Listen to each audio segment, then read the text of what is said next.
अब मान भी लीजिए शनिदेव, क्षमता के अभिमान ने आपको निरंकुश बना दिया।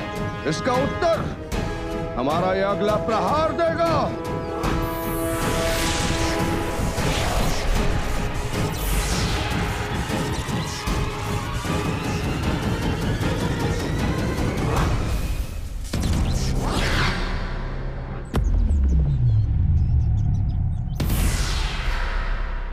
असंभव।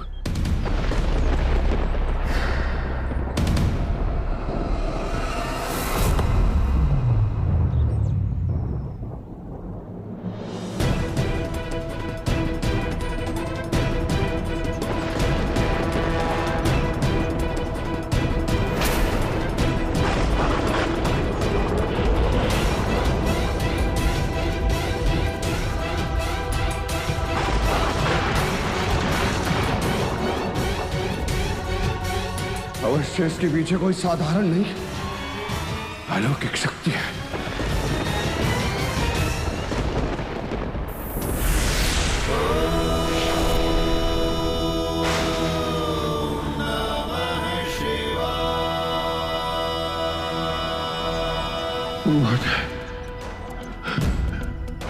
क्षमा करें प्रभु, क्षमा करें।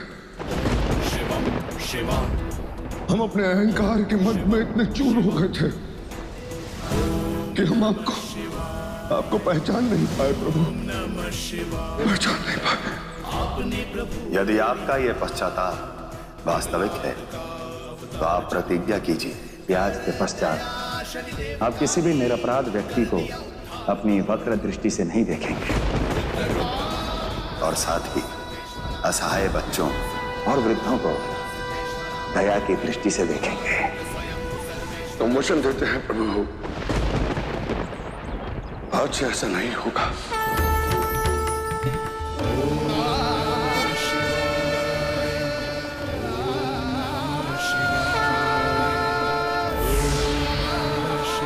तो इस प्रकार महादेव के पिपलाद अवतार का उद्देश्य पूर्ण हुआ।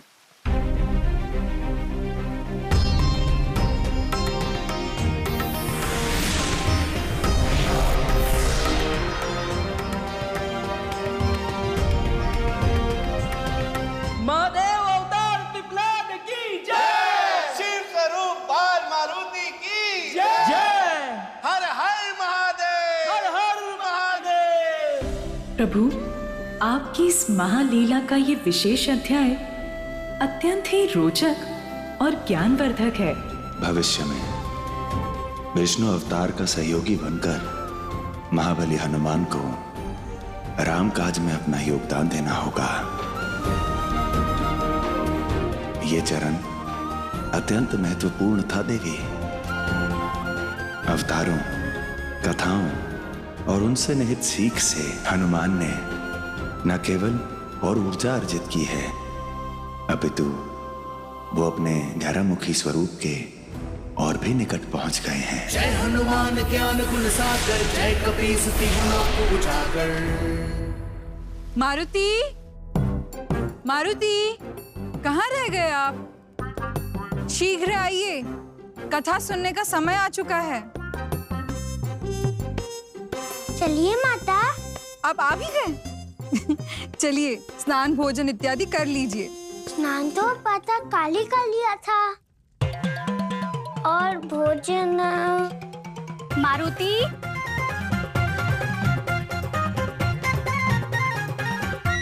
अभी कल कराए हैं, है ना काकी? तो चले माता।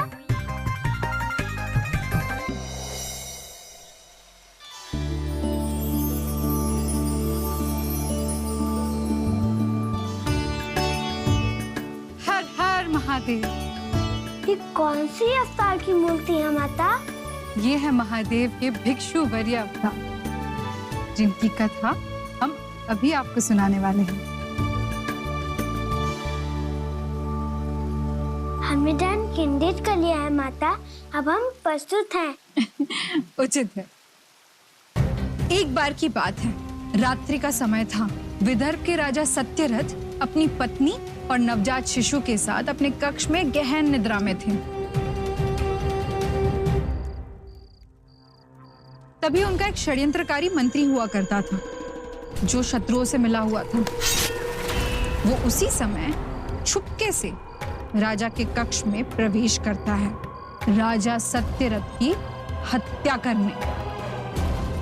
महारानी, क्या हुआ महाराज? राज पे कोई संकट आई है। संकट?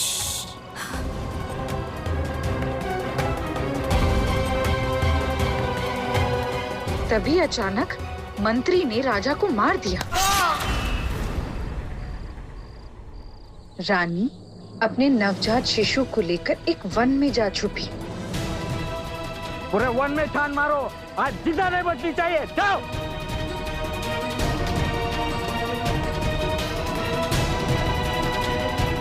किसी प्रकार रात्रि वही बिताने के पश्चात अगले दिन जब वो अपनी तृष्णा शांत करने जलाशय पर गई,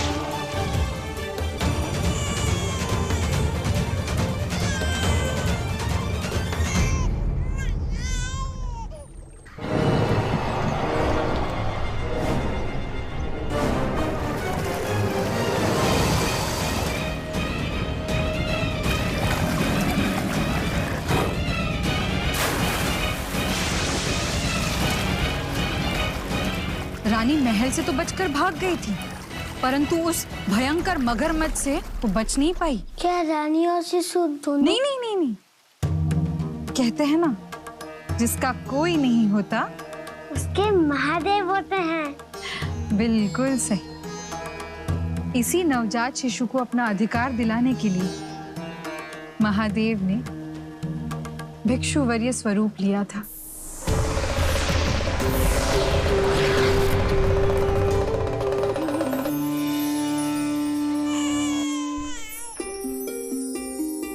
हे प्रभु, आपकी समाधि में विघ्न डालने के लिए क्षमा चाहते हैं, परंतु हमसे इस असहाय शिशु का क्रंदन सहा नहीं जा रहा। कृपया आप कुछ कीजिए। पता नहीं क्या लिखा है इस अभागे की नियति में।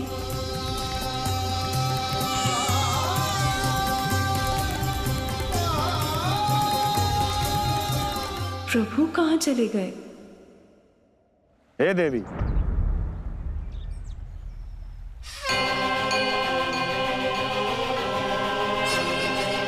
भिक्षुक की एक विनती सुनते जाइए। शत्रुओं ने इसके पिता की हत्या की और माता भूखे मगरमच्छ का शिकार बन गई। आप इस शिशु को अपने साथ ले जाइए। आपको जब इतना कुछ ज्ञात है तो अवश्य ही आप इसके शुभ चिंतक होंगे, तो इसे आप ही रख लीजिए ना। देवी, हम ठहरे भिक्षुक योगी, आज यहाँ तो कल वहां। हम इस नवजात का उत्तरदायित्व तो कैसे लेंगे? हमारी स्थिति भी बिल्कुल आपके जैसी है भिक्षुक महाराज। यहाँ स्वयं के अन्न जल का कुछ पता नहीं। ऐसे में हम इस बालक का भार कैसे उठाएंगे? हमें क्षमा कीजिए।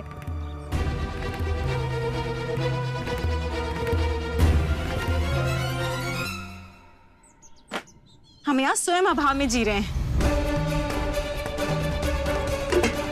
ऐसे में उस बालक का भरण पोषण कैसे करेंगे?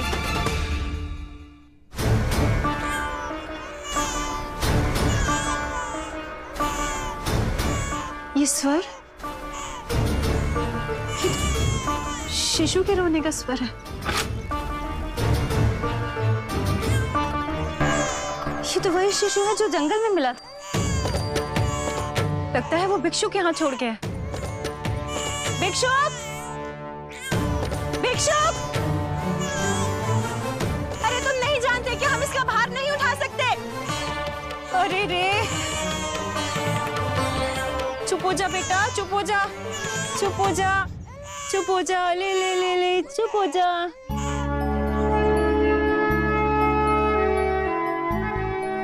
लगता है तेरे भगवान ने भी तुझसे मुंह फेर लिया है। और हमारा तो इस संसार में कोई है ही नहीं। हम दोनों की नियति में यही लिखा है, आज से तू मेरा पुत्र और मैं तेरी माता।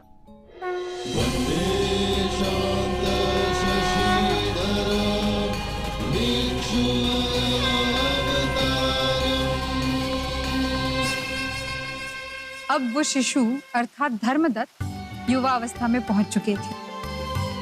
पता नहीं क्या कारण था, जैसे जैसे उनकी आयु बढ़ती गई उनका मन शिव भक्ति में लगने लगा। धीरे धीरे वो पूर्णतः शिव भक्त बन गए। परंतु ये बात उस ब्राह्मण स्त्री को बिल्कुल रास नहीं आती थी। हाँ हाँ, जिस भगवान ने तुझसे तेरे माता पिता को छीन लिया, तुझे अनाथ बना दिया, तू उसी की पूजा कर रहा है। फिर उन्होंने हमें आपसे भी तो मिलवाया माता। कैसे मूर्ख है रे तू? माता, भक्ति और मूर्खता में सूक्ष्म सा अंतर ही होता है। इसी कारण से अज्ञानी भक्त को मूर्ख और भक्ति को मूर्खता समझ लेते हैं। ओम नमः शिवाय। तेरी ये बातें तू ही जाने, हम तो केवल इतना जानते हैं कि तेरी इस पूजा पाठ के बदले, तेरे इस भक्ति भाव के बदले तेरा भगवान तुझे कुछ नहीं देगा। माता, इनकी भक्ति ही तो हमारा पुरस्कार है, हमें इनसे और कुछ नहीं चाहिए। ओम नमः शिवाय। हाँ तो ठीक है, फिर अपने भगवान को अपने सर पे बिठा के रख।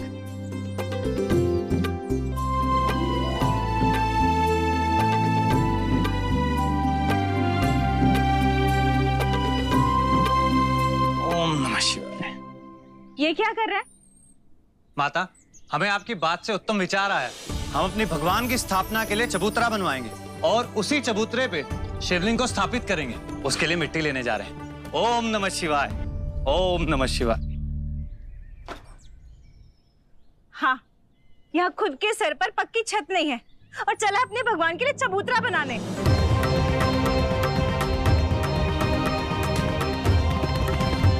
ओम नमः शिवाय। नागेन्द्रहराय त्रिलोचनाय भस्मान्तराय महेश्वराय नित्याय शुद्धाय दिगम्बराय तस्मै कराय नमः शिवाय। जय महादेव, जय महादेव, जय महादेव। आपकी परीक्षा लेने का समय आ गया है धर्मदत्त।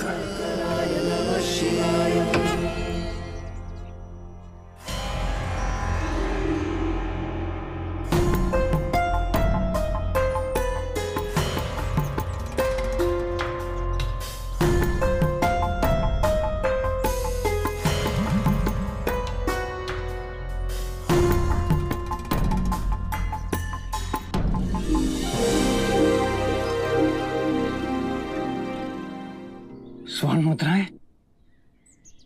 अरे वाह वाह वाह, ये तो स्वयं महादेव का आशीर्वाद है आपके लिए। आप कितने भाग्यशाली हैं युवक। स्वर्ण मुद्राओं से भरा हुआ कलश आपको मिला है।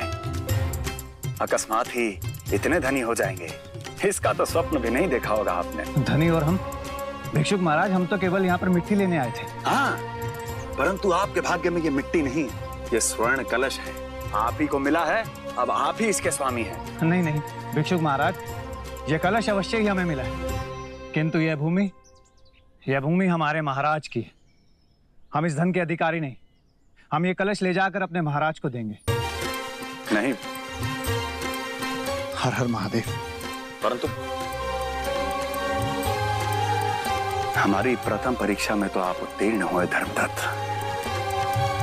अब देखना होगा कि आगे क्या होता है।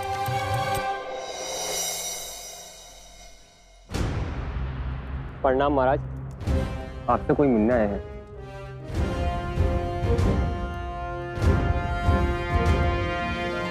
प्रणाम महाराज।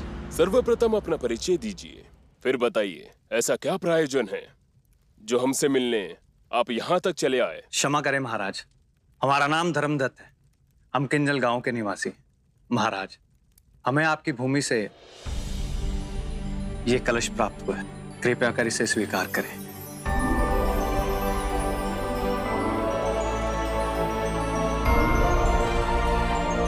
मुद्राएं। आपकी सत्यनिष्ठा से हम अत्यंत प्रभावित हुए धर्मदत्त।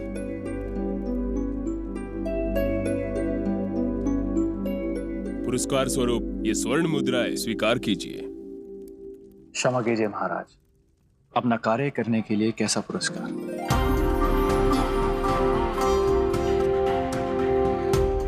अब हमें आज्ञा चाहिए।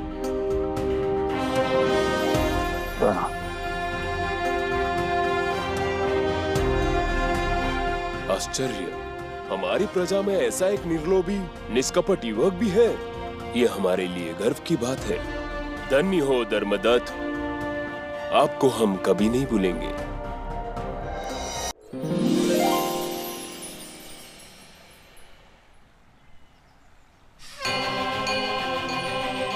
वंदे भक्त नाशयं च वरदं वंदे शिव शंकरम। सिंहराज, आप अपनी भूमिका निभाएं।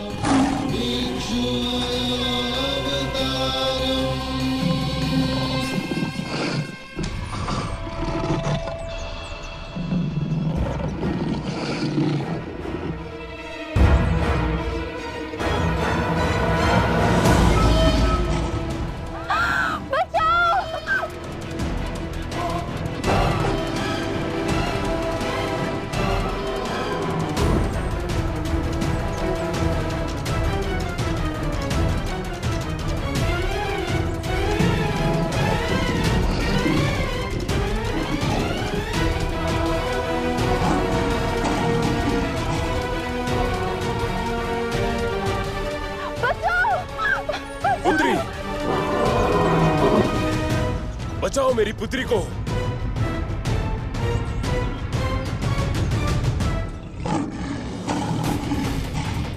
रुक जाइए सिंह महाराज।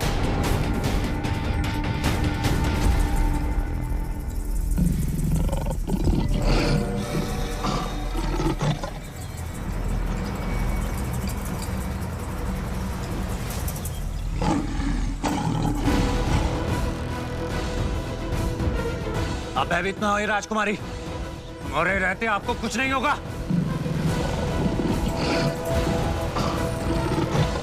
सिंह महाराज आपके लिए यही हितकारी होगा कि आप यहां से बिना हिंसा के लौट जाएं।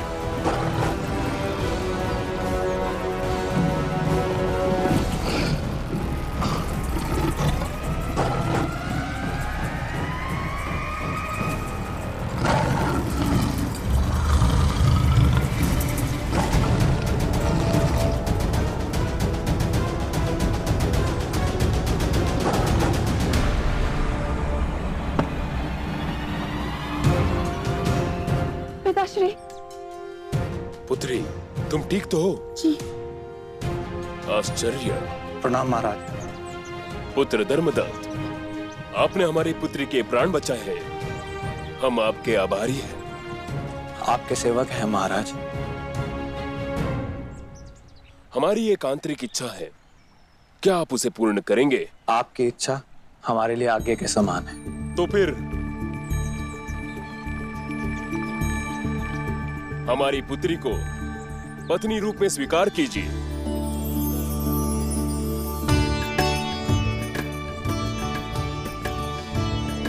वाह, आनंद आ गया माता, अति सुंदर कथा।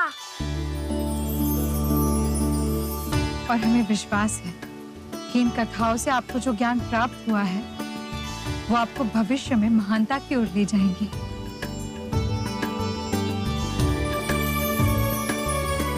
महादेव की अनुकंपा आप पर सदैव बनी रहे। हर हर महादेव। हर हर महादेव। हर हर महादेव। प्रतीत होता है मारुति ने आपके इन अवतारों की गाथाओं को आत्मसात कर लिया है। देवी, ज्ञान यदि केवल शब्द बनकर मस्तिष्क में रहे तो उसका कोई मोल नहीं। ज्ञान तो तभी उपयोगी होता है जब उसे व्यवहार में लाया जा सके। अब हम इस अध्याय के अंतिम चरण पर हैं देवी। 11 मुखी हनुमान स्वरूप के पूर्ण होने में केवल एक और कथा शेष है। मानव जाति का भाग्य परिवर्तित करने का समय आ गया है। अब तुम्हें ज्ञात होगा कि असुर संहारक देवराज इंद्र की शक्ति त्रिदेव से कम नहीं, तुम्हारे हृदय में हमारे प्रति भय का संचार करेंगे हम। हमारे भी मंदिर बनेंगे। चारों दिशाओं में देवराज इंद्र की जय का उद्घोष होगा। देवराज इंद्र की जय।